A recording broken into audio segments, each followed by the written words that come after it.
السلام عليكم ورحمة الله وبركاته. وحشتوني كتير من الفيديو اللي فات، ورجعنا بفيديو جميل قوي وأكلة فعلا.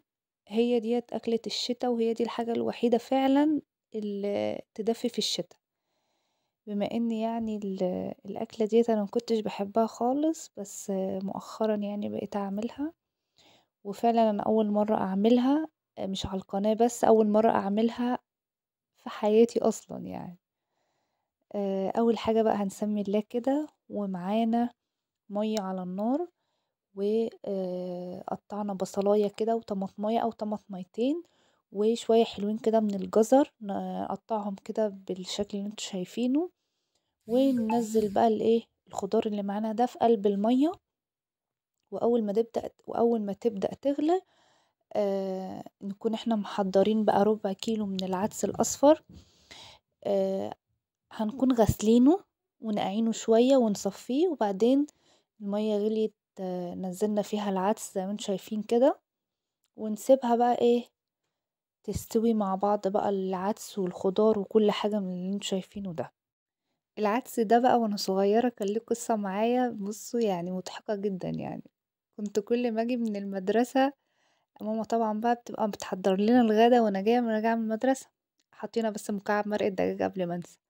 فكنت ارجع و ومعلقة توم برضه قبل ما انسى، يعني المفروض نحط اصلا فصين توم كده ومع الخضار، بس كان عندي توم مهروس، فانا نزلت كده معلقة من التوم يعني بس. وهتساب على النار بقى يغلوا مع بعض بقى.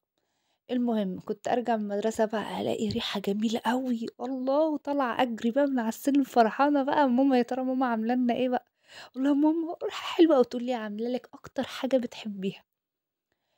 افتح الحلة الاقي عدس، والله العظيم انا كنت بقعد اعيط لاني ما بحبوش، ما كنتش بحبه فعلا، انا لسه بادئه اللي انا احبه لما كبرت كده. بس فكانت ماما تقعد تضحك عليا اول ما اعيط بجد، كنت بقعد اعيط ما كنتش بحبه خالص، مع انه مفيد جدا والمفروض اصلا يعني الاطفال تاكله كده. الحمد لله ولادي بيحبوه بياكلوه يعني. بس بقى العدس بقى لمّا بيغلي كده ويستوي بنحطه في الخلاط، نضربه ضربة كويسة، عايزة تصفّيه تصفّيه، مش عايزة تصفّيه زي ما هو كده عادي. ونحمّر بقى شوية شعرية حلوين، بس نحمّرهم غامقين شوية زي ما أنتم شايفين كده، لإنها بتفتح مع السِوَى. دلوقتي بقى العدس على النار أهوّة، بعد ما ضربناه في الخلاط هننزّل عليه الشعرية اللي إحنا حمّرناها، وهتشوفوا دلوقتي إن الشعرية لونها هيفتح خالص مع السِوَى وكده يعني. هنسيبها بقى الشعرية تستوي كويس، ما بتاخدش حاجة خالص على النار، يعني ممكن 5 دقايق ل10 دقايق بتكون الشعرية استوت. الطريقة دي بقى أنا طبعًا لإني ما أول مرّة أعمله وما كنتش باعرف أعمله خالص، الطريقة بقى ديّة سألت حماتي عليها، هي اللي قالت لي بالضبط كده إن أنا أعمله بالطريقة ديّة يعني. جيت بقى أسأل مامتي لقيتها ما بتعملهوش كده، يعني في حاجة في طشة في الآخر اللي أنا هاعملها دلوقتي دي حماتي قالت لي عليها. فماما قالت لي اللي هي ما بتعملهاش علشان يعني البصلاية وكده، بتقول لي بقى بتحرق صدرنا ومش عارفة بتعمل إيه كده، بس أنا الأول مشيت على الطريقة دي لقيتها طعمها بصراحة حلو أوي يعني. فاللي عنده مشكلة بقى في المعدة أو كده ممكن يستغنى عن الخطوة الأخيرة ديّة اللي هي البصلاية دي. حطيت شوية زيت صغيرين و بصلاية صغيرة كده قطعتها صغيرة خالص يعني. بُصّوا، زي ما أنتم شايفينها كده قطّعتها صغيّرة خالص يعني عشان ما تبقاش باينة أوي في العدس.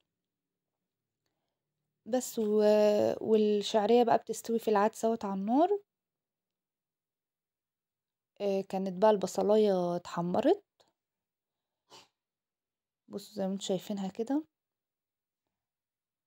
برضه أنا ما كنتش عارفة برضه أحمّرها أوي والّا أسيبها صفرا كده، لكن أنا وصلت للون ده ونزّلتها بقى كده على العدس، وما شاء الله، الله أكبر، كان طعمه جميل جدًا. وفعلًا أنا بقيت أحبه يعني، وبصراحة طعمه حلو أوي ومفيد جدًا، في ظل بقى الغلا اللي إحنا فيه ده، مع إن أصلًا هو العدس كمان يعني مش يعتبر مش رخيص خالص، ده هو غالي كمان يعني لمّا الكيلو يبقى ب50 جنيه، يعني لأ، اللي ما يحبوش يحبوا طبعًا. بس بقى ونزلت كده بشوية كمون وفلفل أسمر في الآخر، وبعدين تقليبة وكده خلاص العدس خلص.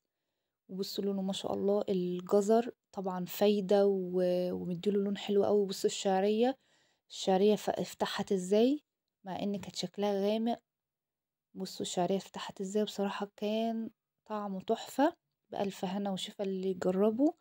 ولو عجبك الفيديو متنسيش بقى لايك وشير وسبسكرايب للقناة لو أول مرة تشوف القناة، وفعلي زر الجرس عشان يوصلك كل جديد مني إن شاء الله. وأشوفكم في فيديو جديد ووصفة جديدة، وباي باي.